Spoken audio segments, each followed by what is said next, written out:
প্রিয় BA six সেমিস্টারের ছাত্রছাত্রীরা, আজকে আমি যে বিষয় নিয়ে আলোচনা করব সেটি হচ্ছে তোমাদের যে বাংলা পেপার রয়েছে LCC2, এই পেপার থেকে আমি তোমাদের আজকে গুরুত্বপূর্ণ 3টি বড় প্রশ্নের উত্তর সহ আলোচনা করব।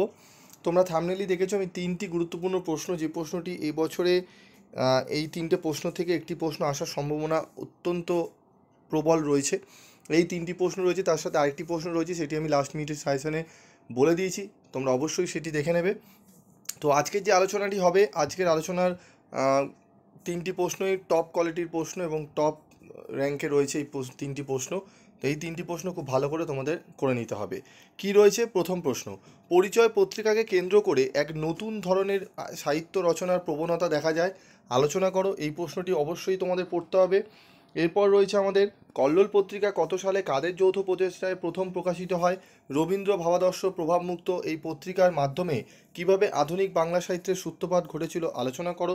এই প্রশ্নটি গুরুত্বপূর্ণ। এবং চোর গল্পটির নামকরণের সার্থকতা আলোচনা করো, অথবা চোর গল্পটির নামকরণের যে ব্যঞ্জনাময় সেটি আলোচনা করো। ঠিক আছে, এই প্রশ্ন খুবই গুরুত্বপূর্ণ। এই 3টে প্রশ্নের উত্তর আমি তোমাদের দেখিয়ে দিচ্ছি, তোমরা একটু দেখে নাও। প্রথমে আমি আলোচনা করছি, দেখে নাও। চোর গল্পটির নামকরণের সার্থকতা। গল্প ও কাহিনীর নামকরণের ক্ষেত্রে লেখক নানা পন্থা অবলম্বন করেন, কখনো চরিত্র অনুযায়ী, কখনো বিষয় অনুযায়ী, কখনো আবার প্রতীক বা ব্যঞ্জনা কেন্দ্রিক নামকরণ করে থাকেন।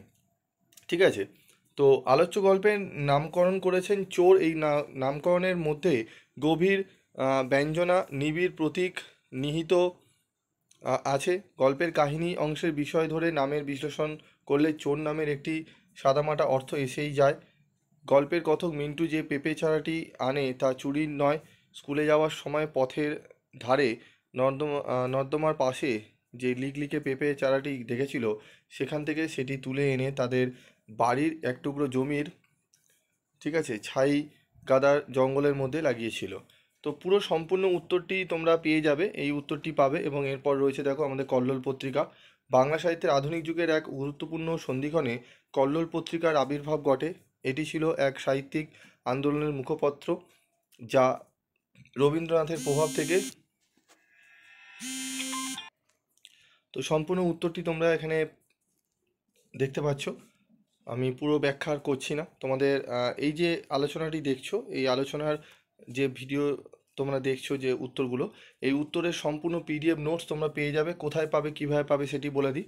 তোমরা এই ভিডিও ডেসক্রিপশন বক্সে একটি লিঙ্ক পাবে, সেই লিঙ্কে গিয়ে তোমরা গ্রুপে জয়েন হতে পারবে। সেখান থেকে তোমরা এই যে 3টে প্রশ্ন উত্তর দেখছো, সম্পূর্ণ উত্তরের PDF ফাইল তোমরা কিন্তু দেখে নিতে পারবে। তো সেখানে যাও, তোমরা সেখান থেকে সংগ্রহ করে নিও, ঠিক আছে।